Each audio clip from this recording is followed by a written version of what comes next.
ท่องเที่ยวและประชาชนจำนวนมากติดตามดูเจ้าหน้าที่ศูนย์วิจัยและพัฒนาทรัพยากรทางทะเลและชายฝั่งอันดามันและเจ้าหน้าที่ทรัพยากรทางทะเลและชายฝั่งที่ 8 เฝ้าดูการอนุบาลลูกเต่ามะเฟืองซึ่งเพิ่งฟักออกจากข่ายบริเวณชายหาดคึกคักอำเภอตะกั่วป่าจังหวัดพังงาซึ่งเจ้าหน้าที่ก็ได้ช่วยกันนำลูกเต่ามะเฟืองที่เพิ่งฟักตัวขึ้นออกจากหลุมแล้วก็นำไปปล่อยลงทะเลได้ทั้งหมด44ตัวครับนอกจากนี้ยังมีประชาชนจำนวนมากติดตามดูภาพลูกเต่าที่เพิ่งฟักเป็นตัวค่อยๆเดินลงทะเลผ่านกล้องที่ถ่ายทอดสดผ่านทางอินเทอร์เน็ตทาง www.loveseaturtle.dmcr.go.th นะครับนายก้องเกียรติกิติวัฒนาวงศ์ผู้อำนวยการศูนย์วิจัยและพัฒนาทรัพยากรทางทะเลและชายฝั่งอันดามันกล่าวว่ารังเต่ามะเฟืองดังกล่าวเป็นรังที่ 3 และถือเป็นรังสุดท้ายซึ่งได้มีการฟักออกมาเป็นลูกเต่ามะเฟืองซึ่งทั้ง3รังนี้นะครับมีลูกเต่ามะเฟืองรอดชีวิตสามารถกลับลงสู่ทะเลได้127ตัวโดยแบ่งออกเป็นลูกเต่ารังแรก48ตัวรังที่2จำนวน35ตัวและรังที่3อีก44ตัวนะครับซึ่งก็มีการคาดการณ์ว่าแม่เต่าที่ขึ้นมาวางไข่จะกลับมาวางไข่อีกครั้งในช่วง 2-3 ปีส่วนลูกเต่าที่ปล่อยลงสู่ทะเลกว่าจะกลับมาอีกครั้งก็ใช้เวลา 15-20 ปีสำหรับเต่ามะเฟืองถือว่าเป็นทูตทางธรรมชาติที่เข้ามาเยือนซึ่งทุกคนก็ต้องช่วยกันอนุรักษ์ทรัพยากรธรรมชาติสิ่งแวดล้อมเพื่อที่จะให้เป็นแหล่งวางไข่ของเต่ามะเฟืองและเต่าทะเลชนิดอื่นๆด้วยนะครับ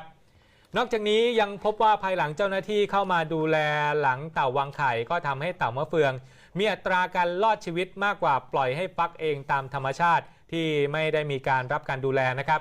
ซึ่งถือได้ว่าเป็นความสำเร็จของทุกภาคส่วนทั้งหน่วยงานภาครัฐและประชาชนในพื้นที่ที่ได้ช่วยกันดูแลสภาพแวดล้อมจนเต่าหันกลับมาวางไข่ในพื้นที่อีกครั้ง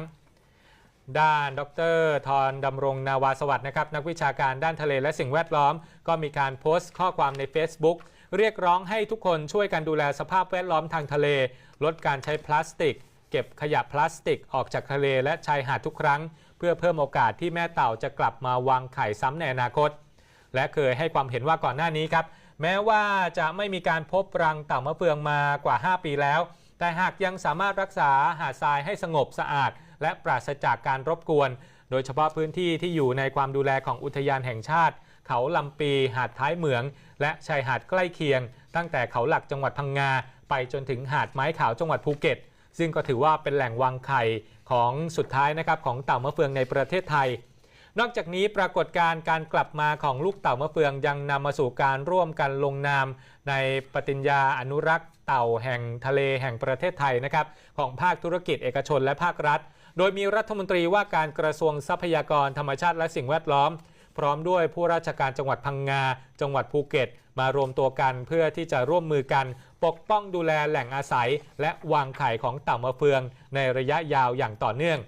เต่ามะเฟืองก็ถือว่าเป็นเต่าที่มีขนาดใหญ่ที่สุดในโลกมีความยาวเมื่อโตเต็มที่ถึง2 เมตรหนักเกือบ1 ตันนะครับและเป็นสัตว์เลื้อยคลานที่สืบสายพันธุ์มาอย่างยาวนานประชากรเต่ามะเฟืองในมหาสมุทรแปซิฟิกและมหาสมุทรอินเดียถูกจัดอยู่ในกลุ่มใกล้สูญพันธุ์อย่างยิ่งแล้วนะครับ